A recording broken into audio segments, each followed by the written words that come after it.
Halo sobat anime yang nunggu di channel ini nggak upload lama betul, seminggu sekali nggak upload juga, gila. Waduh. Dalam kesempatan kali ini kita gas lagi yuk, Dragon Master, langsung aja kita gaskon. Mereview sedikit dari pas sebelumnya setelah mengetahui di mana posisi dari Gyo ketiga dari maknya. Kini Zu pun melanjutkan perjalanannya menuju kota hujan. Di kota ini, Zu dan juga kelompoknya mendapatkan kota yang memiliki tempat yang cukup strategis di jalur perdagangan yang harus berakhir kacau. Karena memang kota ini sering disinggahi oleh para bandit yang suka membuat kekacauan.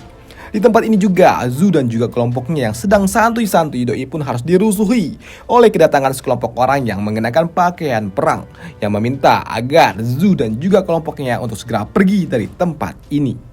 Hei, mendapatkan perintah untuk meninggalkan tempat ini yang notabene-nya kota ini adalah milik Zu secara sah di mata hukum, membuat mereka, Zu dan juga kelompoknya hanya dapat heran, lah apa ini?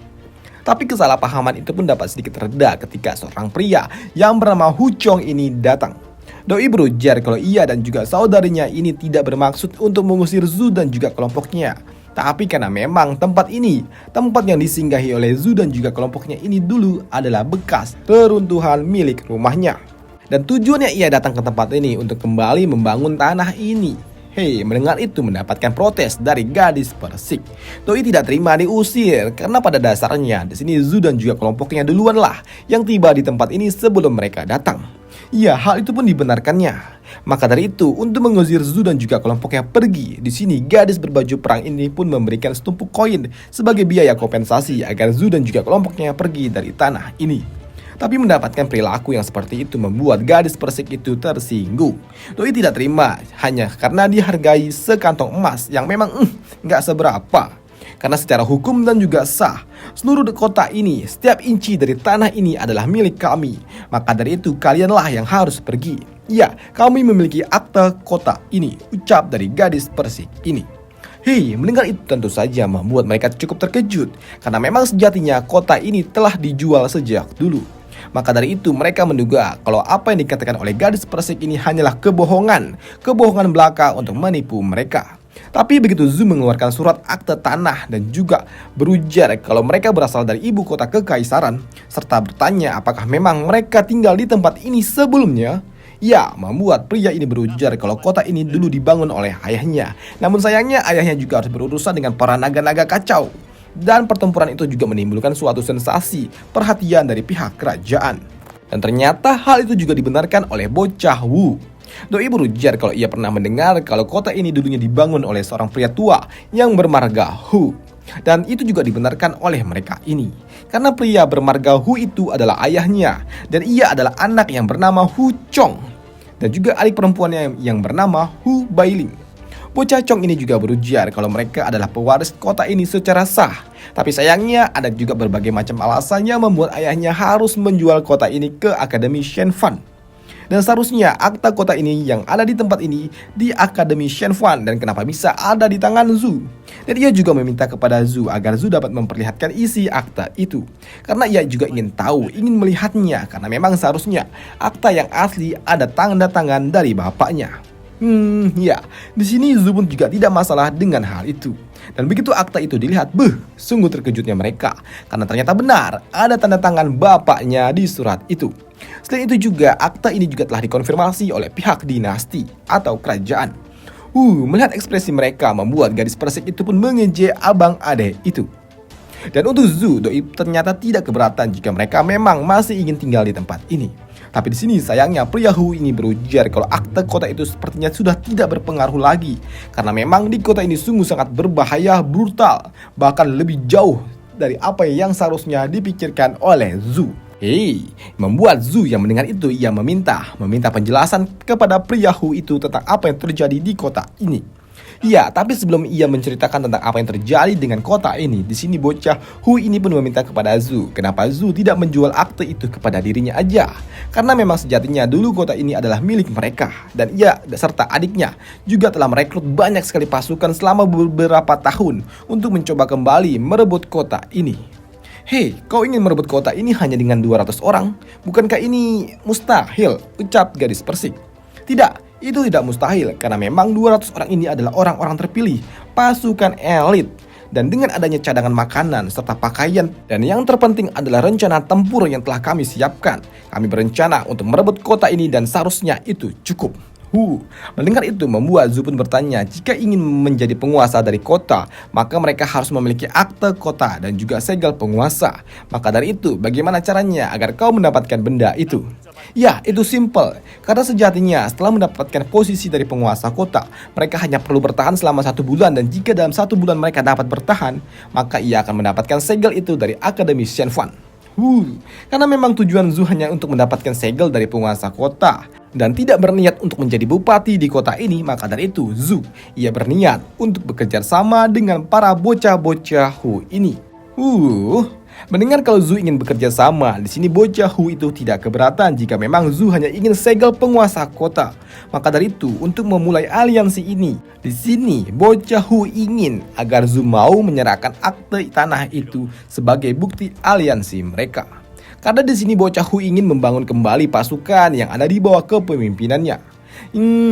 Zhu pun tidak mempermasalahkannya, dan soal pasukan tenang aja, aku dan juga kelompokku akan membantumu.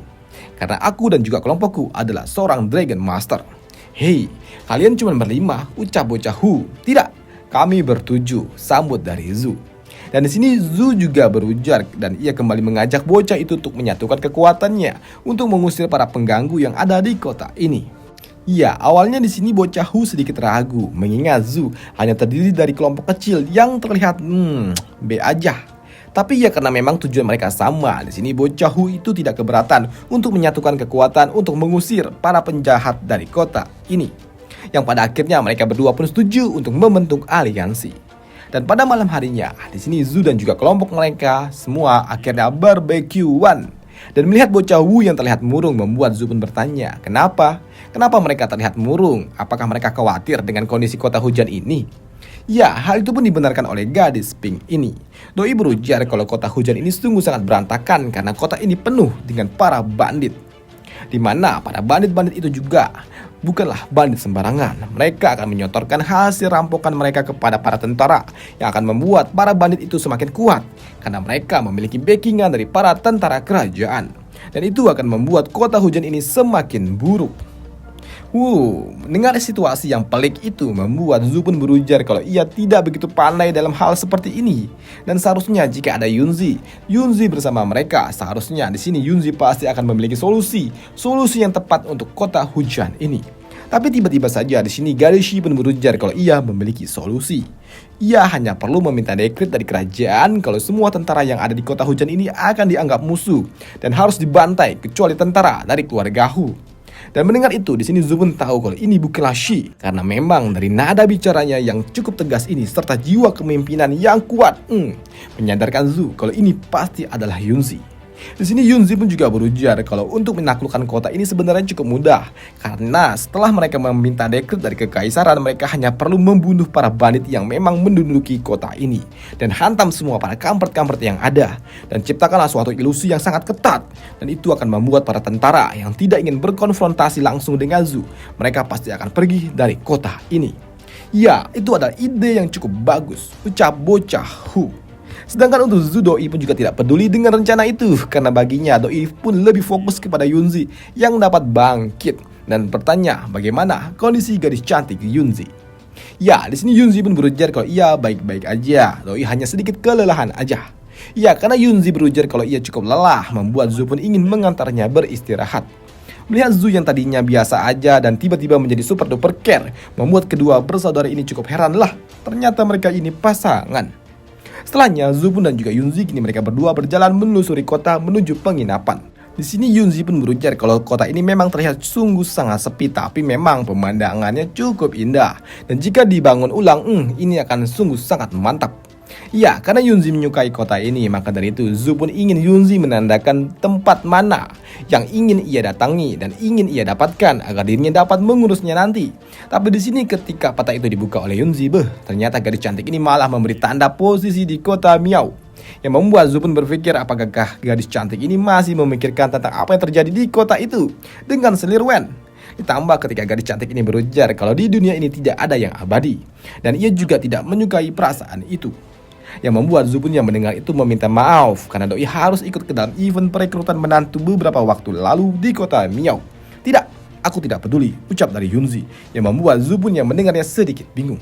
Tapi di sini Yunzi pun juga berujar kalau ia tidak peduli dengan apa yang terjadi di kota itu, karena ini semua terjadi karena memang ia terlalu lemah. Dan jika aku cukup kuat, seharusnya aku tidak akan terluka di dalam perang melawan Ringo itu. Dan aku juga tidak akan membuat orang-orang yang ada di sekitaranku menjadi khawatir. Dan karena memang ketidakberdayaanku inilah telah membuat Zu harus ikut ke dalam event perekrutan menantu dan demi mendapatkan lentera giok kuno yang memang dibutuhkan dirinya. Dan melihat Yunzi yang sedikit murung membuat Zu pun berujar kalau ia tahu kalau Yunzi tidak akan menyukai perasaan gagal. Dan ia juga tahu dan ia juga tidak peduli dengan apa yang akan terjadi selanjutnya, karena Zu pasti akan terus berada di sisi dari gadis cantik itu. Sedangkan untuk Yunzi, doi merasa dirinya ini sangatlah lemah karena hanya untuk menghadapi kerajaan kecil Luigo itu, ternyata doi juga harus hampir aja kehabisan ki. Di sini sembari memegang tangannya Yunzi, di sini Zu pun kembali meminta kepada Yunzi untuk bersikap tenang dan jangan terlalu terbebani dengan masa lalu. Dengan berujar, sayang, jangan memikirkan masa lalu. Sayang kata kau, sayang pala lu sayang. Kau saja telah menikah dengan orang lain. Kau menikah dengan Tuan Putri Luo dan kau mengatakan sayang kepada diriku. Tidak, aku tidak peduli.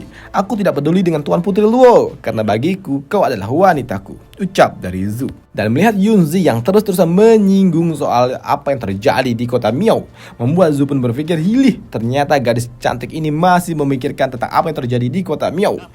Terlihat sepertinya cemburu. Waduh. Dan untuk mengalihkan perhatiannya, di sini Zu pun bertanya kepada Yunzi apakah ia menyukai kota hujan ini. Jika iya, mari kita rebut kota ini. Ya, di sini Yunzi pun mau melakukannya. Hanya saja ia ingin melihat dulu perjuangan dari keluarga Hu dalam usahanya untuk menaklukkan kota ini. Dan setelah mengantar Yunzi kembali ke penginapan untuk beristirahat, di sini Zu pun berjalan-jalan di pusat kota untuk mencari makanan. Dan Zu juga memperhatikan isi kota ini. Doi merasa kalau kota kecil ini memang sungguh sangat kacau, tapi di kota ini memiliki komunitasnya sendiri. Dari para penjaga, para tentara, para pedagang, mereka semua memiliki atau bergantung satu sama lain. Dan Zu yang melihat papan misi, doi pun memutuskan untuk melihatnya sejenak. Siapa tahu ada kerjaan sampingan yang dapat menghasilkan uang.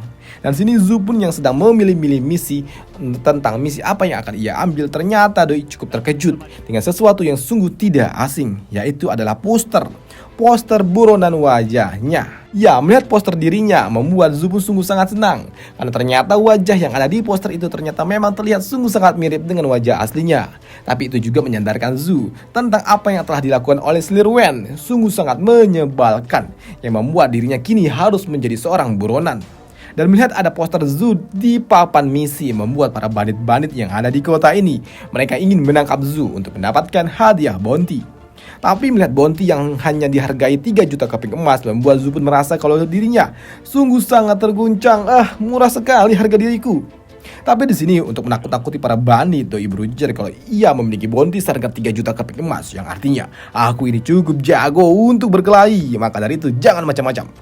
Tapi yang ada di sini para bandit pun malah bodoh amat.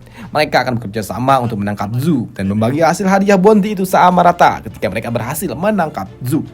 Melihat para kroco-kroco yang tidak takut dengan ancamannya, membuat Zu pun terpaksa harus mengeluarkan Shohi untuk membantai para kroco-kroco itu. Dan benar saja, dengan sekali duar, para kroco-kroco itu tumbang. Tapi di sini setelah ditumbangkan oleh Shohi, para kroco-kroco itu masih bebal. Mereka tidak takut kepada Zu karena bagi mereka 3 juta keping emas itu duit yang cukup banyak. Maka dari itu di sini Zu harus mengeluarkan Shocking. Dan kini Shocking lah yang akan menakut-nakuti para kroco-kroco itu. Ya, di sini Shocking menakut-nakuti para kroco-kroco itu. Sedangkan di penginapan saat ini Yunzi yang mencari Zu, doi pun malah bertemu dengan bocah Hu. Di sini bocah Hu pun berujar kalau senpainya saat ini sedang pergi ke pusat kota. Dan mendengar itu membuat Yunzi pun bertanya, lah, siapa senpaimu? Dan kau siapa? Dengan itu membuat bocah Hu ini pun langsung kena mental. Doi merasa kalau dirinya benar-benar gak dianggap di komik ini. Dan tak lama setelahnya, kini gadis Persik pun tiba. Doi berujar kalau saat ini kondisi di kota sungguh sangat gawat, karena saat ini Zhu harus digebuki oleh para kroco-kroco. Mendengar itu di sini, Yunzi pun akan melesat melihat tentang apa yang terjadi kepada Zhu. Sedangkan di kota sendiri saat ini Zhu telah berhasil menumbangkan para kroco-kroco yang tidak berguna ini. Bahkan Doi juga berujar kalau ia akan menjadi penguasa dari kota ini dan berani-beraninya mereka semua menyerang dirinya. Maka dari itu, aku harus bersikap tidak sopan seperti ini. Tapi tak lama setelahnya, kemunculan Yunzi dengan pedang terbangnya membuat para bandit-bandit yang ada di kota ini. Mereka menganggap kalau Yunzi adalah seorang master yang akan membantu mereka menangkap Zhu. Tapi yang ada, duar! Para kroco-kroco itu dihantam oleh Zhu. Dihantam oleh Yunzi. Waduh. Setelah menghantam para kroco-kroco itu, di sini Zhu yang melihat ada Yunzi, Doi berujar kepada Yunzi untuk mengampuni para kampret-kampret itu. Selain itu juga Zhu berujar kepada kroco-kroco kalau mulai hari ini dan seterusnya tidak akan ada lagi pasukan bersenjata yang tinggal di kota ini tanpa persetujuannya. Dan jika masih aja bebal hingga malam hari, maka Zhu akan menetapkan mereka sebagai pemberontak yang akan dihukum mati. Setelahnya Yunzi pun yang menghampiri Zhu, Doi pun bertanya tentang apa yang terjadi. Kenapa Zhu harus berurusan dengan para kroco-kroco ini? Sedangkan untuk Zhu, Doi berujar kalau ia tidak ada masalah yang berarti. Doi hanya terlibat perselisihan kecil dengan para kroco-kroco yang tidak berguna ini. Ya, selain itu juga melihat ada poster Zhu di papan misi membuat Yunzi pun berujar, putri kerajaan Miao. Apakah gadis itu membuat penawaran buronan untuk dirimu? Ya. Mereka secara delusi ingin kembali membawaku untuk menikahkanku dengan Slirwen. Tapi tenang aja Beb, wanita itu juga tahu kalau aku adalah tipe orang yang setia dan tidak akan setuju kawin dengan dirinya. Tapi di sini Yunzi pun masih kesal. Doi menghampiri poster buronan itu dan merobeknya. Dan ia juga berujar sepertinya gadis itu masih belum menyerah. Dan suatu hari nanti aku harus menemuinya dan memberikan sedikit pelajaran, ujar dari Yunzi di dalam hati. Tapi tiba-tiba saja ada yang memanggil Zhu dengan berujar, "Woi, apakah kau yang berujar tadi kalau pasukan bersenjata harus keluar dari kota ini? Coba kau katakan sekali lagi, aku tidak jelas mendengarnya." Ujar pria besar ini yang bernama Zhu Weichai yang merupakan pimpinan pasukan pedang perunggu. Melihat kemunculan pria besar itu, di sini Zhu pun sembari memperlihatkan surat akta kota. Doi berujar kalau aku adalah penguasa kota hujan. Maka dari itu aku ingin kalian pergi dari kota ini sebelum malam tiba. Dasar bocah kampret. Apakah kau pikir dengan tangan kecilmu itu kau bisa memindahkan pasukan kami keluar dari sarangnya? Tidak akan bisa. Hei, kau menyebut dirimu pasukan dari pedang perunggu? Tanya dari Yunzi. Aku pernah mendengar nama itu dari bocah Hu. Kalau ada salah satu Dragon Master yang cukup kuat di kota ini, maka dari itu, dengan kekuatan serta pasukan yang lebih kuat lagi daripada warga lokal, sepertinya ini akan cukup sulit untuk membuat para kampret-kampret ini pergi dari kota hujan. Ya, kau benar. Pasukan kami ini terdiri dari 5.000 tentara. Pasukan kami juga pandai dalam teknik kekuatan. Bahkan para tentara kota ini aja mereka harus menunduk ketika melihat kekuatan pasukan kami. Maka dari itu, sebaiknya kau pergi bersama wanitamu itu selagi kau sempat. Dan jangan pernah berpikir untuk menjadi penguasa dari kota kecil ini. Dasar bocah. Tapi tadi kau bilang kalau pasukanmu itu kuat. Tapi kenapa pasukanmu itu tidak menguasai kota ini secara penuh dan menggunakan kota ini sebagai markas pasukan? Tanya dari Zhu. Tidaklah bocah. Untuk menguasai kota ini sungguh sangat mudah, tapi sulit untuk mengelola kota dan aku nggak suka itu.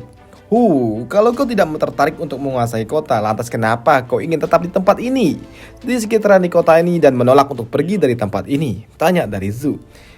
Bocah, apakah kau tidak pernah mendengar rumor tentang kemunculan dari Dead Dragon? Ya, rumor itulah yang telah membawa kami ke tempat ini. Karena kau tahu kalau Dead Dragon itu menghasilkan banyak sekali uang. Karena mayat lengkapnya aja dapat dijual seharga ribuan emas. Dan untuk Dead Dragon yang tingkat atas, ia akan menghasilkan puluhan ribu emas. Dan itu sangat banyak. Ucap pria besar itu. Dead Dragon ya, sepertinya aku juga pernah mendengar itu, ucap dari Zhu. Sedangkan untuk Yunzi, Doi bertanya, "Oi, pria besar, di manakah camp pasukanmu berada? Aku ingin melihatnya." Kau ingin melihat pasukanku? Baiklah, aku akan menunjukkannya, ikutlah bersama diriku. Dan tak jauh dari pusat kota, ternyata terdapatlah camp milik pasukan pedang perunggu. Di tempat ini juga dipenuhi oleh para kroco-kroco.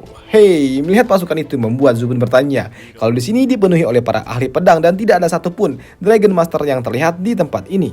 Ya, kau benar. Karena memang seorang Dragon Master itu selalu saja terdiri dari para kampret yang sangat sombong dan juga arogan. Dan jika kami bersama mereka, mereka hanya akan menghabiskan uang kami aja.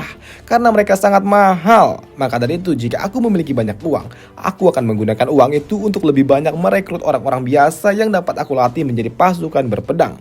Tapi di sela-sela pria besar itu berbicara, ada seorang kroco yang datang. Orang itu juga datang dengan tergesa-gesa dan melaporkan kalau ada sesuatu yang sangat penting. Kalau di pagi hari ternyata tiba-tiba saja mereka melihat ada suatu pergerakan dari seorang master, lebih tepatnya Dragon Master milik klan Hu. Dan sepertinya mereka juga mulai melakukan suatu pergerakan untuk menyerang. Apa? Bangke memang. Apa yang ingin dilakukan oleh dua bersaudara itu? Sekarang kau bisa pergi dan tetap awasi mereka, ucap pria besar itu kepada bawahannya. Selain itu juga, pria besar ini juga bertanya kepada Zu. Sebelumnya Zu juga berujar kalau dirinya adalah penguasa kota dan ia ingin mengusir semua pasukan yang ada di kota ini. Tapi kenapa Zu tidak mengusir pasukan dari keluarga Hu terlebih dahulu? Karena memang mereka orang-orang inilah yang pertama kali menetap di kota ini. Ya, simple. Karena memang kami memiliki aliansi dengan mereka, sambut dari Zu. Ya apa, Kimbe? Jadi jangan kau bilang kalau kau sedang mencari informasi tentang pasukan kami, hah?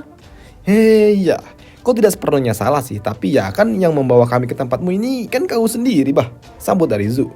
Itu benar, tapi aku membawamu ke tempat ini supaya kalian tahu kalau pasukan kami ini kuat, agar kalian tidak memprovokasi kami. Tapi di sini Yunzi pun yang mendengar perdebatan kecil itu, Doi tidak peduli. Doi langsung tuduh poin aja dan berujar berapa biaya untuk merekrut pasukanmu? Berapa biayanya? Ya. Asal kau tahu, apa yang dilakukan oleh pasukan kami ini adalah melakukan pengepungan kota, memusnahkan klan musuh, serta menyerang sarang naga, serta melakukan perdagangan gelap.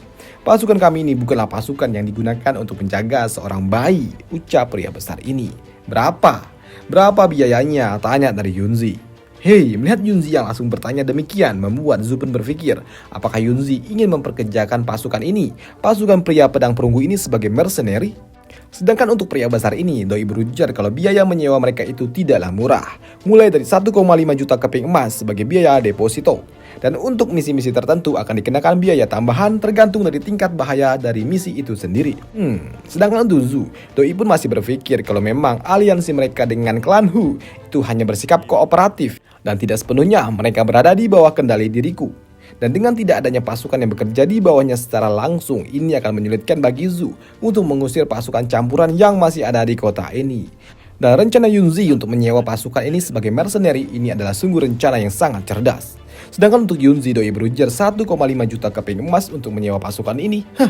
Itu harga yang tidak masuk akal. Karena dengan 1 juta keping emas, kami dapat menyewa pasukan dari klan Hu yang memiliki seorang Dragon Master. Itu lebih menguntungkan, ucap dari Yunzi kepada pria besar ini. Hei, mendengar itu membuat pria besar itu pun berujar kalau pasukan yang dimilikinya ini tidaklah sebanding dengan pasukan yang dimiliki oleh klan Hu. Kami ini lebih kuat daripada mereka.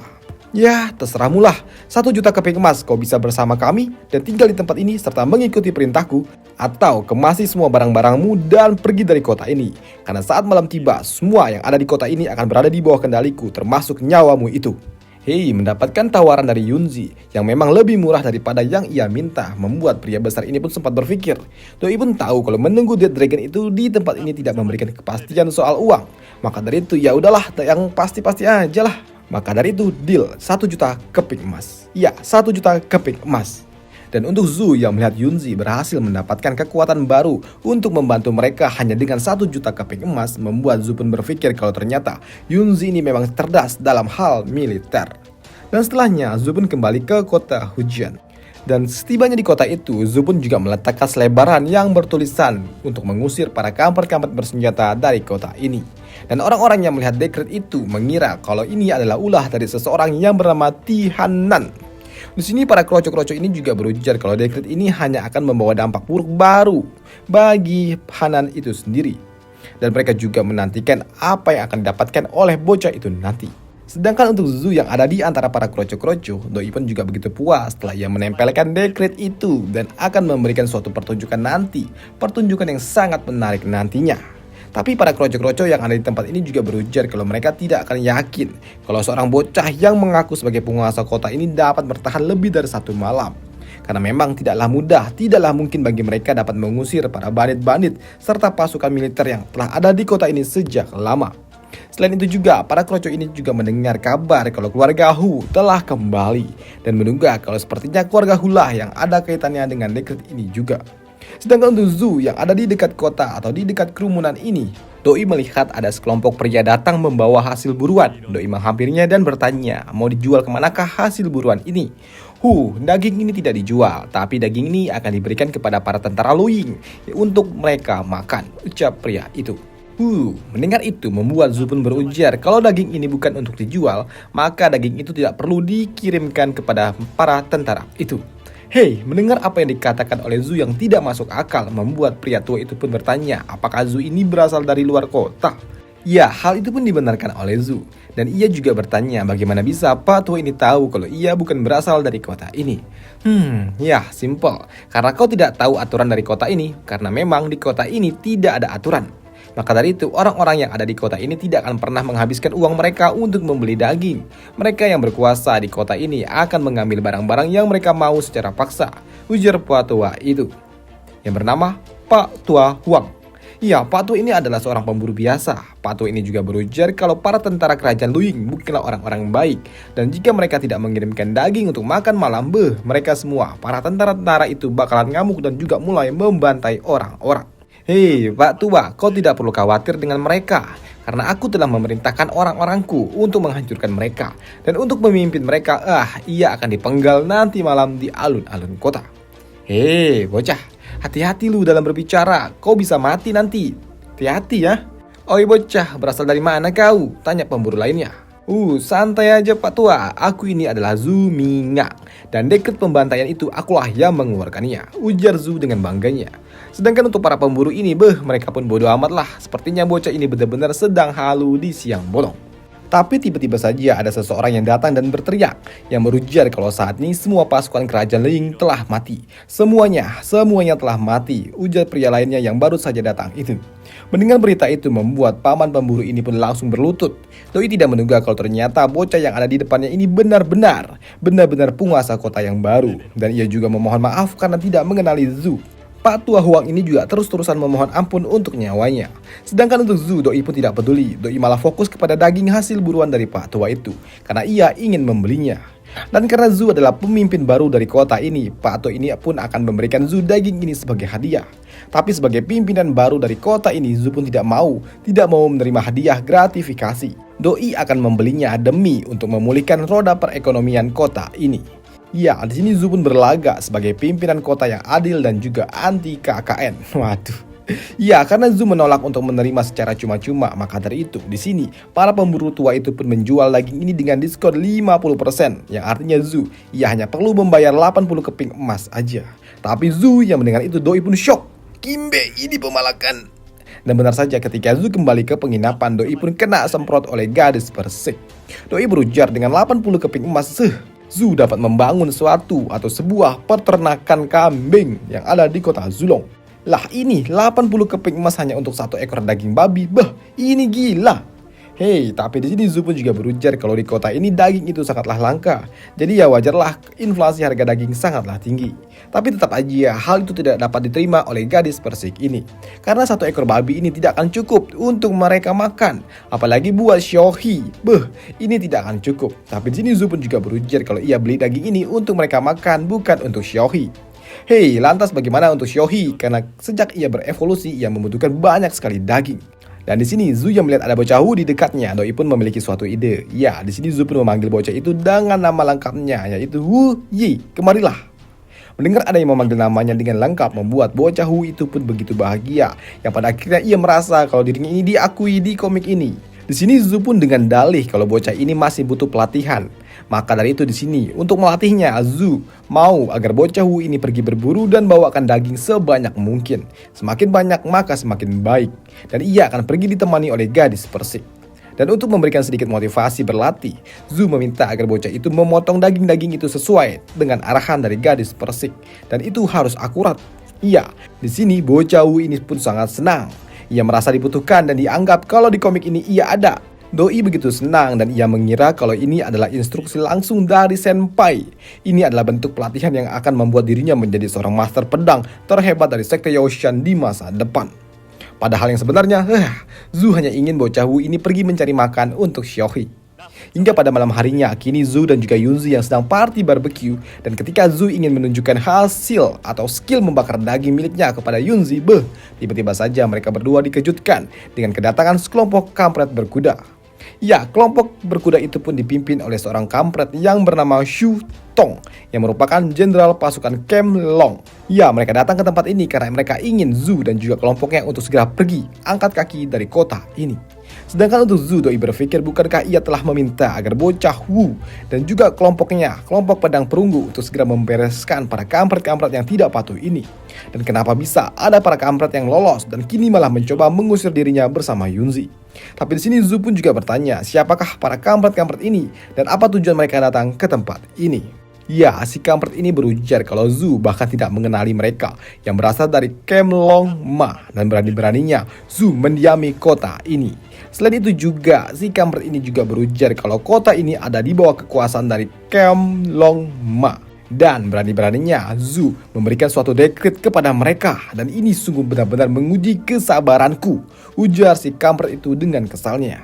Tapi di sini Zu yang mengeluarkan surat akte kota yang secara resmi telah dikeluarkan oleh kekaisaran sebagai bukti kepemilikan dari kota ini dan mengancam jika tidak tunduk dengan surat ini berarti mereka telah memberontak kepada kekaisaran. Namun sayangnya para kampret ini pun tidak peduli. Bahkan di sini si kampret ini pun mengangkat tangannya ke udara dan hush. Para kroco-kroco yang ada di bawah kepemimpinannya pun siap untuk melepaskan anak panah ke arah Zu. Bahkan di sini bukan cuma memperingatkan aja, tapi di sini para kampret-kampret itu juga telah melepaskan anak panah berapi langsung mengarah kepada Zu. Yang membuat kini Zu pun dihujani oleh anak panah api. Dan melihat ada ratusan anak panah yang datang ke arah dirinya membuat Zu pun tahu kalau ini cukup berbahaya. Maka dari itu kini Zu pun langsung pasang badan untuk melindungi wanitanya ini. Tapi alih-alih dilindungi oleh Zu, Yunzi yang bukanlah kaleng-kaleng, Doi pun melangkah maju. Dan dengan teknik sederhananya, Doi pun dapat menahan semua serangan anak panah itu. Ia membelokkannya dan menghentikan anak panah itu dengan teknik yang ia miliki, yang membuat semua anak panah itu pun ternyata tidak berguna di hadapan mereka berdua. Dan melihat apa yang dilakukan oleh Yunzi tentu saja membuat mereka semua terkejut. Dan untuk meringankan beban dari Yunzi, Zu, Doi juga harus mengambil perannya dengan cara menggunakan Moshi. Di sini, duar! Zu pun meledakkan semua para kroco-kroco yang ada di hadapannya dengan sangat mudah dengan tebasan sederhana dari pedang Moshi ini. Dan untuk tebasan kedua yang dilepaskan oleh Zu, wush, Doi dapat membakar semua para kroco-kroco lainnya yang masih tersisa di hadapannya. Dan Zu pun juga tahu untuk menghadapi para kroco-kroco ini tidak perlu lagi menahan diri. Maka dari itu, kini Zu pun mengangkat tangannya ke udara dan tiba-tiba saja dari atas sana muncullah ribuan pedang Qi yang siap untuk menghujani para kroco-kroco itu. Dan benar saja, kini pedang-pedang itu pun mulai melesat ke bawah sana, duar, menembus tubuh para prajurit kroco-kroco itu. Tapi sayangnya perlawanan mereka pun masih terus dilakukan oleh si kampret ini. Bahkan kini si kampret ini kembali membakar semangat pasukannya dengan berujar kalau musuh mereka hanya menggunakan pedang. Maka dari itu para pemanah tembak, push. Dan ternyata anak panah yang dilepaskan oleh si kampret ini bukanlah kaleng-kaleng. Karena memang anak panah yang dilepaskan bukan serangan anak panah biasa. Dan itu menyadarkan Zu, pantas aja si kampret ini berani-beraninya menerjangnya secara langsung. Mengingat level kultivasinya ternyata memang tidaklah lemah. Maka dari itu, untuk menahan serangan si kampret itu, Zu pun harus mengeluarkan Shocking dan juga Xiaohi. Dan benar saja, untuk menahan serangan anak panah itu, ini adalah tugas dari Xiaohi. Karena memang Xiaohi memiliki ketahanan vitalitas yang sungguh sangat tinggi, yang membuat kini dirinya pun tidak terluka sedikit pun dalam usahanya menahan serangan anak panah milik si kampret itu. Bahkan di sini, setelah menghalau serangan anak panah itu, duar, Xiaohi pun menerjang langsung para kampret-kampret yang tersisa. Begitu juga dengan Shocking, Doi pun menerjang para kampret-kampret itu dengan sihirnya. Bahkan di sini Zu juga meminta kepada naga-naganya itu untuk tidak membiarkan para kroco-kroco itu dapat bernafas. Tekan terus sampai cerot. Karena memang tidak perlu lagi berbuat baik kepada para penjahat ini. Sedangkan untuk si kampret ini, Doi pun masih terus-terusan membakar semangat pasukannya untuk segera terus menyerang. Tapi sayangnya si kampret ini pun cukup terkejut ketika ia melihat para pasukannya yang tersisa. Mereka semua ternyata harus kabur melarikan diri daripada harus mati. Dan melihat sisa-sisa pasukan si kampret itu kabur, di sini Yunzi pun meminta kepada Zhu untuk membiarkan mereka kabur aja. Karena ini akan menjadi tugas bagi pasukan mercenary pedang perunggu yang telah bekerja untuk mereka. Ya, di sini Zhu pun setuju karena memang ia juga udah bayar mahal. Dan melihat Yunzi yang sedikit merenung membuatnya bertanya, "Beb, kenapa? Kenapa kau terlihat murung?" Ya, aku tidak menduga kalau ternyata pasukan militer ini berani datang secara langsung mengincar mereka. Dan ternyata yang membuat Yunzi sedikit murung karena ternyata penyerangan yang dilakukan oleh para kampret itu telah menumpahkan ramuan obat-obatan yang dimiliki oleh gadis cantik Shi. Dan ia takut jika gadis cantik itu bangun, ia akan sedih nantinya melihat obat-obatan yang ia miliki telah rusak. Ya, di sini Zhu pun paham dan merasa sepertinya mereka juga terlalu baik dalam menghadapi para kroco-kroco itu. Tapi tiba-tiba saja mereka berdua pun ternotis akan suatu hal. Karena mereka berdua tahu kalau saat ini ternyata ada seseorang yang sedang intip-intip. Maka dari itu di sini Zhu pun juga berujar agar orang itu untuk segera keluar kalau tidak mau mati. Dan ternyata yang ada di belakang mereka adalah Bah, gadis dari keluarga Hu, dengan menaiki naganya yang terlihat seperti gajah. Gadis ini juga berujar, "Aku datang sesegera mungkin ke tempat ini setelah mendapatkan informasi kalau kau telah diserang. Tapi melihat kau baik-baik aja, aku harap kau tidak membunuh mereka semua," ucap gadis pink ini. "Tidak, santuy aja, aku hanya membunuh sebagiannya saja." "Baiklah, kalau begitu kita pergi untuk ambil kesempatan ini untuk membantai klan Long Ma," ujar gadis pink itu pergi meninggalkan tempat ini menaiki gajahnya. Dan tak lama setelahnya terjadilah pembantaian di sekitaran markas dari pasukan Camp Long Ma itu. Dan keesokan harinya di sini bocah Hu pun memberikan peringatan keras di alun-alun kota kepada seluruh pemberontak yang masih tinggal di kota ini. Kami akan membiarkan kalian di siang hari, mengizinkan kalian pergi dari kota ini. Tapi jika malam telah tiba, kalian akan terus diburu. Kalian para pemberontak akan dihukum sesuai dengan hukum kota ini. Dan kuharap kalian semua akan segera pergi secepat mungkin jika tidak mau mati, ujar bocah itu dengan lantangnya. Setelah memberikan peringatan keras itu kepada para penduduk kota hujan, di sini pria besar ini pun melaporkan kepada Zhu dan juga Yunzi sejak pembersihan kota yang dimulai pada malam hari itu. Saat ini para bandit-bandit telah mulai meninggalkan kota dan hanya tersisa 3 kekuatan besar yang masih bersikeras bertahan di kota ini. Dan mereka memang tidak mudah untuk diusir. "Apa? 3 kekuatan besar? Kekuatan macam apa itu?" tanya dari Zhu. "Ya, yang pertama adalah prajurit tombak coklat. Mereka terdiri dari 50.000 pasukan dan mereka berasal dari kerajaan Tugu. Dan hukum kekaisaran juga tidak berlaku untuk mereka. Dan ini adalah kekuatan yang paling besar yang ada di kota ini. Dan memang akan sangat sulit untuk mengusir mereka semua. Karena ini akan melibatkan kepentingan dari kerajaan Tugu. Dan yang kedua adalah tim Red Wolf. Mereka adalah tim khusus yang dianggap sebagai ular lokal yang berkeliaran di kepentingan formal dan juga kegelapan. Mereka juga bertindak di bawah tanah. Dan kelompok ini juga melibatkan kepentingan warga lokal, penguasa lokal, dan juga para bandit. Dan mereka juga memiliki peran penting dalam keberlangsungan kota hujan ini. Dan kelompok yang ketiga adalah kelompok Big Fam. Mereka adalah kelompok yang berasal dari keluarga pengusaha perhiasan yang ada di kota ini. Kelompok ini juga memiliki dana yang sangat besar yang dapat mendominasi kota. Selain itu juga, mereka juga memiliki pasukannya sendiri yang tentu saja tidak boleh diremehkan. Di sini, bocah Hu juga menambahkan kalau penyerangan yang terjadi tadi malam, yang sebelumnya telah menyerang Zhu dan juga Yunzi, itu disponsori oleh pasukan tombak coklat yang telah memberikan suatu instruksi untuk melakukan penyerangan kepada Camp Long Ma untuk segera menyerang Zhu. Dan yang dapat kami lakukan, kami hanya dapat mengusir dan juga membantai para bandit-bandit dan juga perompak-perompak kecil.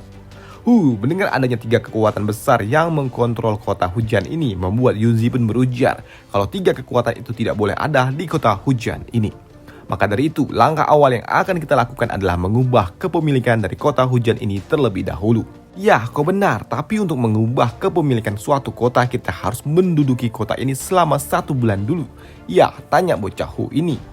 Ya, tapi untuk menguasai kota ini membutuhkan dukungan karena memang akan sangat sulit untuk mengusir pasukan tombak coklat, sambut gadis Hu lainnya. Dan itu juga dibenarkan oleh pria besar ini. Doi juga berujar apakah Zhu memiliki suatu dukungan dari negara lain yang dapat diandalkan untuk membantu mengusir pasukan dari pedang coklat ini. Karena memang mereka memiliki jumlah pasukan yang sangat banyak. Dan untuk dirinya sendiri, Doi juga tidak memiliki kenalan dengan negara lainnya. Tapi di sini Yunzi pun berujar untuk tidak perlu risau, karena aku adalah master dari Ling Chuan. Apa? Bukankah itu Dr. Lin Chuan yang baru saja bergabung dengan kekaisaran? Tanya pria besar ini. Sedangkan untuk gadis Hu, Doi berujar, apakah Anda master yang telah menghancurkan ibu kota kerajaan dari kerajaan Rui? Sambut dari orang-orang ini. Ya, mereka begitu antusias dan ternyata mereka tidak menduga kalau ternyata Yunzi adalah orang yang selalu saja mereka dengar namanya. Sedangkan Zhu, Doi juga berujar kalau ia baru ingat kalau ternyata Dr. Lin Chuan masih berada di bawah pelindungan dari gencatan senjata dari kekaisaran hingga tahun baru tiba. Maka dari itu, kerajaan manapun yang berani mendeklarasikan perang di tanah bagian milik Dr. Lin Chuan sebelum tahun baru tiba, mereka akan dikenakan sanksi tegas oleh pengadilan kekaisaran. Maka dari itu, Yunzi, apakah kau mau menggunakan kesempatan ini? Ya, hal itu pun dibenarkan oleh mereka. Karena dengan adanya situasi ini, mereka dapat membuat pasukan tombak coklat harus mundur dari kota ini tanpa syarat jika mereka tidak mau. Mereka tidak mau dianggap sebagai tindakan agresi. Dan dengan situasi yang seperti ini, Zhu memiliki waktu selama 3 bulan untuk menyiapkan diri, merekrut pasukan serta master-master kuat yang dapat membantu mereka untuk menstabilkan kota hujan ini sebelum mereka benar-benar berperang dengan pasukan tombak coklat. Dan benar saja, beberapa hari kemudian setelah Zhu mengeluarkan dekret itu dan juga mulai menjalankan rencananya di pusat kota hujan saat ini penuh dengan pasukan dari kelompok tombak coklat. Di sini Zhu pun berujar, aku adalah penguasa kota hujan yang baru, Zhu Minggang. Dan untuk kalian, 100.000 pasukan tombak coklat berani-beraninya datang ke tempat ini. Haha, kalian ini benar-benar sungguh sangat hebat, so jago, ujar dari Zhu. Dan untuk kelompok tombak coklat itu sendiri, mereka dipimpin oleh seorang kampret yang bernama Su Tai, yang merupakan seorang Dragon Master. Di sini Zhu pun juga berujar, oi kampret, seharusnya kau menerima dokumen yang telah dikeluarkan oleh Akademi Xianfan, ya kan? Dan sekarang kau juga tahu kalau kota hujan ini adalah bagian dari Dataran Lin Chuan. Maka dari itu, kau bisa angkat kaki dari kota ini sekarang, ucap dari Zhu. Ya, kami semua telah mendapatkan surat itu dan tujuanku datang ke tempat ini hanya untuk meminta kau sebagai penguasa kota baru untuk mempertimbangkan kembali keputusanmu itu. Dan asal kau tahu, aku adalah Su Tai yang merupakan seorang Dragon Master dari negara pemburu Tugu. Oh, mendengar itu membuat Zhu pun merasa tidak asing dengan nama itu. Karena Doi pernah mendengar nama itu juga. Ya, itu adalah nama dari Pak Tua yang ia temui di kota Miao di event pernikahan. Mendengar si kampret itu berasal dari salah satu negara pemburu membuatnya bertanya kepada rekannya tentang gelar apa yang mungkin dimiliki oleh penguasa yang memang merupakan seorang Dragon Master. Ya, umumnya seorang Dragon Master memiliki gelar tingkat negara hingga tingkat kota. Dan gelar itu diberikan sebagai gelar penghormatan, yaitu dimulai dari Frontier of War, Hero of War, dan terakhir adalah Hunter of the Nation. Dan untuk si kampret Su Tai ini seharusnya ia memiliki gelar sebagai Hunter Nation. Dan kekuatan orang itu juga tidak dapat diremehkan dan tidak mungkin main-main karena ia seharusnya memiliki kekuatan yang sangat menakutkan. Baiklah kalau begitu, tapi tetap aku tidak peduli. Tapi intinya, oi kampret Su Tai, maafkan aku. Aku tidak setuju jika kau harus ditempatkan di kota ini. Maka dari itu, pergilah. Mendengar itu membuat si kampret ini pun cukup kesal. Ia memperingatkan, Zhu Minggang. Dan kau seharusnya tahu kalau undang-undang gencatan senjata itu hanya dapat melindungimu selama 3 bulan. Dan aku akan memberikan kau kesempatan terakhir untuk mempertimbangkan kembali kebijakan yang akan kau ambil itu. Jika tidak, setelah 3 bulan, kau dan juga Lin Chuan akan aku hancurkan menjadi debu. Ya. Terima kasih atas peringatannya, bocah kampret. Dan asal kau tahu, jika tidak adanya gencatan senjata ini, kau tidak akan bisa keluar dari kota ini hidup-hidup berdasarkan apa yang telah kau katakan itu. Dan sekarang keluarkanlah pasukan busukmu itu dari tempat ini sekarang juga. Atau kau harus mengumpulkan mayat-mayat dari pasukanmu saat malam telah tiba. Yang membuat kini si kampret Su Tai ini pun mau tidak mau ia harus pergi dari kota hujan ini jika ia tidak mau dianggap menyerang oleh pasukan kekaisaran karena telah melanggar hukum kerajaan. Tapi di sini sebelum si kampret itu pergi beserta kelompoknya, di sini Zhu pun juga kembali berujar, tunggu. Kalian semua boleh pergi, tapi kau, Shudong, kau harus tetap tinggal di tempat ini. Tidak, jika aku ingin tinggal, aku bisa tinggal, dan jika aku ingin pergi, kau tidak bisa menghentikanku. Lantas apa yang kau inginkan? Apa yang ingin kau lakukan? Ucap si kampret itu dengan songongnya. Mendengar jawaban yang menyebalkan membuat Zhu pun kini memanggil Moushi keluar dan slap. Pala si kampret itu pun telah menghilang dalam sekejap. Melihat Zhu melakukan pembunuhan tepat di depan matanya membuat si kampret Sutai ini pun murka karena berani-beraninya Zhu membunuh anggotanya tepat di depan matanya. Tapi di sini Zhu pun kembali memperingatkan, turunkan senjatamu kampret. Kau masih berada di wilayahku sekarang. Kau ingin ribut, ha? Zhu, minggat. Kau akan membayar semua ini dengan harga tinggi nanti. Lihat saja, ancam si kampret ini. Setelah beberapa hari kemudian, kini giliran dari kelompok Big Fam lah yang datang menemui Zhu. Rubah tua ini pun datang menemui Zhu ketika ia melihat kalau Zhu ternyata berhasil mengusir pasukan dari tentara coklat itu. Dan itu juga membuat si ketua kelompok dari Big Fam ini mulai tunduk kepada Zhu dan juga ia mulai menunjukkan niat baiknya. Bahkan ia rela membayar sejumlah uang sebagai biaya kosensi untuk tetap tinggal di kota ini. Tapi si kampret itu pun tetap tidak sepenuhnya membubarkan angkatan bersenjata miliknya. Big Fam ini memang membubarkan pasukannya, tapi ia tetap memperkerjakan beberapa orang kuat yang memiliki kualifikasi untuk melindungi dirinya dan juga keluarganya. Ya, mendengar itu Zhu pun juga berujar kalau mereka tidak perlu buru-buru untuk mengusir mereka. Cukup gunakan uangnya dulu dan biarkan aja si kampret itu masih ada di kota ini karena memang nggak masalah juga. Dan tak lama setelahnya, kini pria besar ini datang. Ia menyampaikan pesan kalau saat ini ketua kelompok dari Red Wolf pun datang ingin menemui Zhu. Ya, di sini Zhu pun mengizinkan orang itu untuk datang menemui dirinya. Dan ketua kelompok Red Wolf itu adalah Pak Tua yang bernama Yu Gaoji. Doi datang meminta maaf karena ia telat untuk menyapa penguasa kota yang baru ini. Mendengar itu di sini Zhu pun berujar, kukira kau datang ke tempat ini untuk balas dendam akan masalah yang terjadi sebelumnya. Karena kau tahu pasukanku telah menghabisi beberapa orang milik kelompokmu itu. Yah, Tuan Kota, Anda sepertinya bercanda. Penyerangan bandit yang Anda lakukan beberapa hari lalu itu benar-benar telah menghangatkan hatiku. Dan aku tidak menyalahkan Anda, karena memang ada rumor yang mengatakan desas-desus di luar sana yang mengatakan kalau ada sekelompok Red Wolf yang memang telah menampung para bandit yang telah merampok kota. Tapi aku juga bisa bersumpah kepada dirimu kalau aku tidak pernah ingin mendapatkan uang kotor dari kota ini. Jadi maksudmu kami telah salah paham dengan kelompok Red Wolf milikmu itu? Tanya dari Zhu. Tidak, bukan salah paham. Aku sadari kalau memang di dalam kelompokku ada oknum-oknum nakal. Oknum-oknum nakal di dalam kelompok Red Wolf yang memang telah memfasilitasi para bandit demi keuntungan pribadi. Dan sebelum aku datang ke tempat ini, aku juga telah memberikan suatu perintah agar semua oknum-oknum nakal itu diberantas habis karena daging yang rusak harus dibuang. Bagaimana menurut Anda, Tuan Muda? Mendengar itu di sini Zhu pun juga berpikir kalau kampret tua ini sungguh sangat mengerikan. Ia adalah rubah tua yang sangat licik. Dan karena kota hujan ini memang benar-benar kacau, maka dari itu aku harus menyingkirkan orang tua ini juga, ujar Zhu di dalam hatinya. Tapi sedangkan apa yang diucapkan oleh Zhu ia berbeda, karena di sini Zhu juga berujar kalau ia tidak tertarik untuk mengurus masalah internal dari Red Wolf itu sendiri. Dan di sini Zhu juga ingin Pak Tua inilah yang menyelesaikan masalahnya sendiri.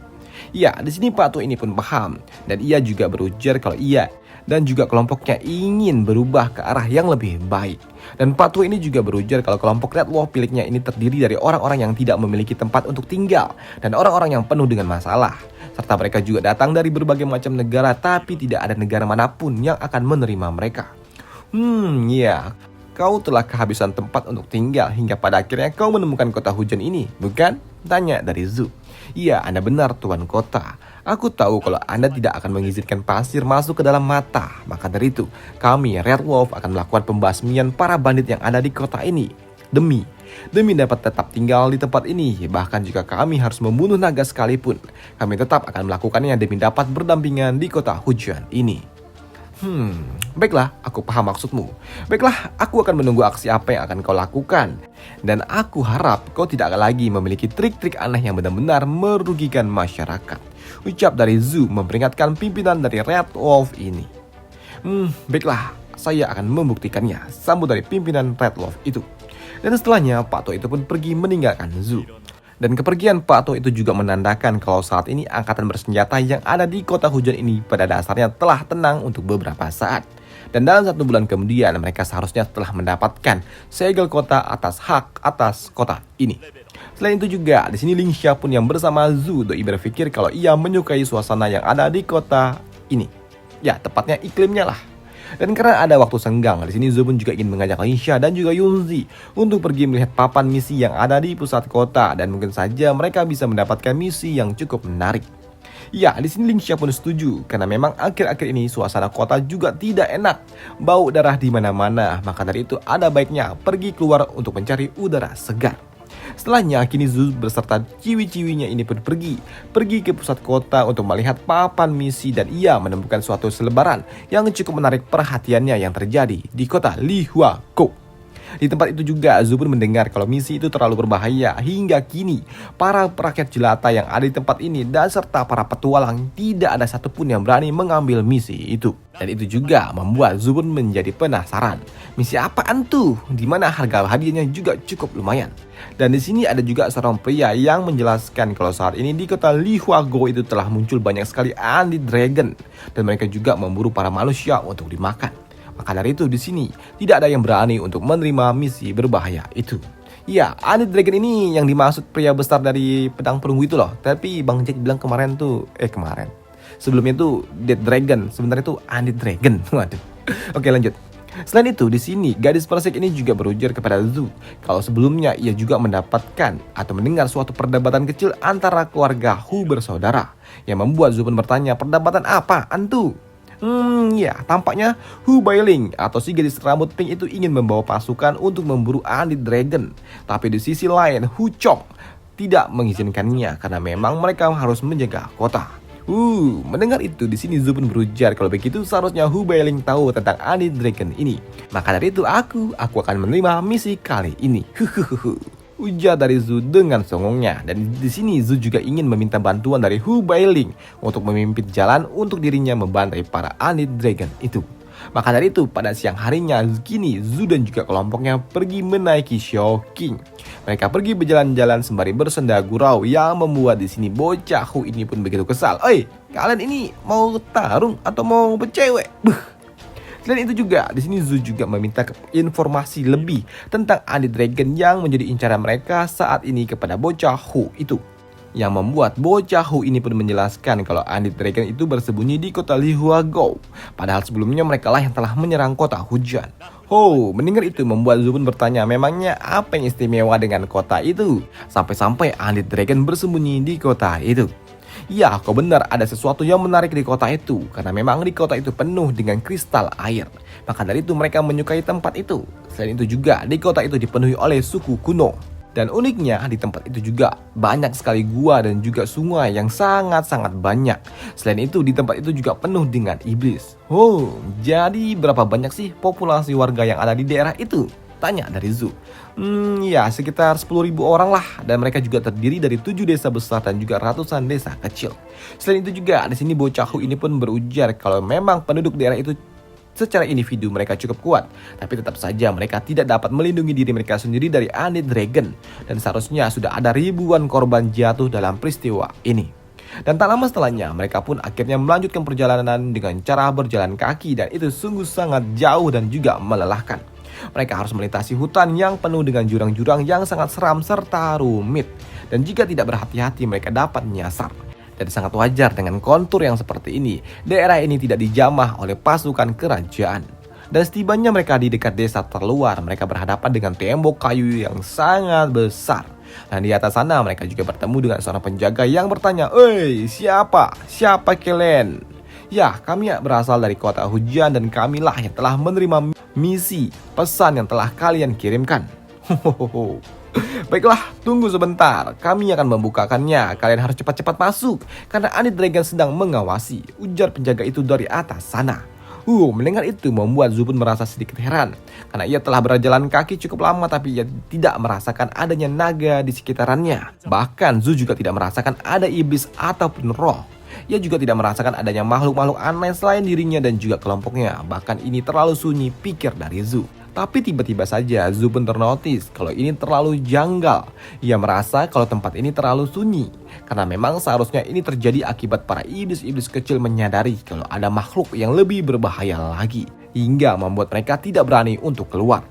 Dan benar saja, dugaan Zhu ternyata benar adanya, karena di ujung sana dari kegelapan undead dragon telah memantau. Dan Zhu yang masih berada di luar gerbang kota, Doi pun harus terkurung di luar. Sedangkan untuk Yunzi dan juga Lingxia, mereka telah masuk ke dalam kota.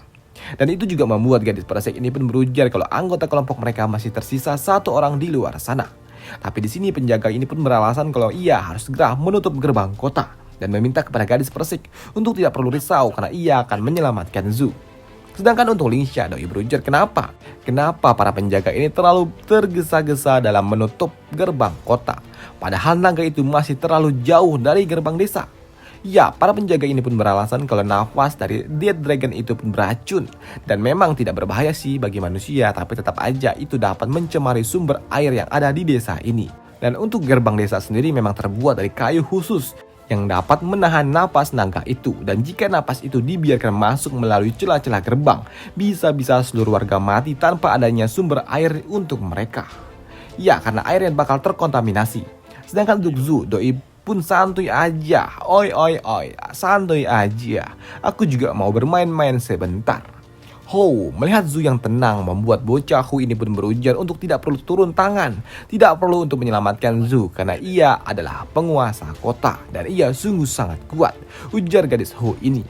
Kuat kau bilang, sepertinya kau tidak tahu apa-apa bocah tentang Undead Dragon, ujar penjaga itu. Hei, santai aja Pak Tua, ujar Zhu dengan santunya. Padahal saat ini Zhu Doi harus berhadapan dengan Undead Dragon yang terlihat cukup buas. Dan untuk menghadapi Undead Dragon itu, di sini Zhu pun harus memanggil naga-naga miliknya, yaitu Shouking, majulah. Ya, di sini yang akan menghadapi Undead Dragon itu adalah Shouking. Dan melihat aura iblis yang dikeluarkan oleh Undead Dragon itu, di sini Shouking pun harus melepaskan sihir forest miliknya. Ya, di sini serangan sihir forest milik Shouking ternyata dapat dihindari oleh Undead Dragon itu yang melompat menaiki batang kayu yang memang disummon oleh Shouking. Dan melihat pergerakan dari itu, di sini Zhu pun juga tahu kalau Shouking akan terkena serangan langsung gigitan dari Undead Dragon itu jika Shouking memaksa untuk dapat terbang ke udara. Maka dari itu, Shouking, jangan biarkan naga itu mendekatimu. Dan dengan sihir forestnya kembali, di sini Shouking pun kembali menyerang Undead Dragon itu dengan batang-batang akar pohon kayu. Tapi lagi-lagi di sini serangan Shouking pun dapat dihindarinya dengan sangat mudah dengan cara melompat ke sana dan juga kemari. Dan di sini melihat Undead Dragon itu yang semakin mendekat dengan dirinya, membuat Zhu pun berpikir kalau di sini Shouking sungguh sangat tidak diuntungkan dalam pertempuran jarak dekat. Tapi beruntung, di sini Shouking memiliki darah dari Forest Dragon yang memang tidak akan takut dengan pertempuran jarak dekat. Dan melihat Shouking yang sibuk bertarung dengan Undead Dragon itu, membuat Zhu pun sedikit lengah hingga ia tidak sadar kalau ternyata ada Undead Dragon lainnya yang sedang memantaunya dari jarak yang cukup dekat. Menyadari akan hal itu membuat Zhu pun berpikir sepertinya tidak hanya ada 2 Undead Dragon aja, karena masih ada kemungkinan untuk Undead Dragon lainnya yang ketiga ataupun keempat dan juga seterusnya. Dan benar saja tak butuh waktu lama, tiba-tiba saja dari atas sana muncullah banyak sekali Undead Dragon lainnya. Dan di sini karena waktunya tidaklah mungkin bagi Zhu untuk melakukan banyak trik, maka dari itu Doi pun hanya dapat memanggil naga-naga lainnya saja yang ia punya. Maka dari itu di sini Xiaobi, bangunlah. Ya, di sini Zhu pun memanggil Xiaobi. Ya, di sini keluar dari dalam domain spirit Xiaobi dengan sihir esnya. Di sini Xiaobi pun dapat membekukan para naga-naga yang masih ada di udara sana. Tapi sayangnya serangan Xiaobi ini masih menyisakan 1 Undead Dragon lainnya yang lolos dari pengawasannya yang kini sudah terlalu dekat dengan Zhu. Maka dari itu di sini dalam kondisi yang sangat sempit, di sini Xiaobi pun harus melepaskan sihir esnya langsung ke arah Zhu dan Beruntungnya Zhu sebelum Undead Dragon itu memenggal kepalanya. Di sini Undead Dragon itu pun terkena sihir es milik Xiaobi. Jika tidak, aku sudah mati, ujar dari Zhu. Dan untuk memastikan kalau Undead Dragon itu benar-benar mati, di sini tenggorokan dari Undead Dragon itu pun ditembus oleh Ice Spear milik Xiaobi dari bawah sana. Ya, di sini Zhu pun sungguh beruntung Doi memanggil Xiaobi dalam keputusannya kali ini. Karena ia yakin jika ia memanggil pedang Moxie, sudah pasti aku akan mati karena Undead Dragon itu masih dapat menggigit setelah kepalanya terpenggal, ujar dari Zhu di dalam hatinya. Dan untuk Shouking, sepertinya ia juga setelah usai dalam usahanya melumat Undead Dragon lainnya. Dan karena para Undead Dragon itu yang telah muncul dah pada tewas, kini Zhu pun dapat masuk ke dalam desa itu dengan santuinya. Dan melihat Zhu yang begitu badas dengan naga-naga kuat miliknya, menyadarkan para penjaga kalau ternyata Zhu memanglah seorang Dragon Master yang sungguh sangat kuat. Dan Zhu yang berhasil membunuh 3 Undead Dragon dengan sangat mudah, membuat Zhu pun mendapatkan sambutan dari para penduduk desa ini. Dan selesailah alur cerita dari Dragon Master kita di sini dulu. Dan sampai nggak ya ini sejam? Ya, sejam kurang dikit lah atau lebih dikit, nggak tahu lah. Dan di part selanjutnya Zu akan bertemu dengan seorang gadis kecil dan kembali harus berhadapan dengan para anti dragon lainnya yang sungguh sangat banyak. Dan selain itu juga Zu akan menghadapi pengkhianatan dari beberapa penduduk desa. Dan sampai jumpa di video selanjutnya. Bye, thank you.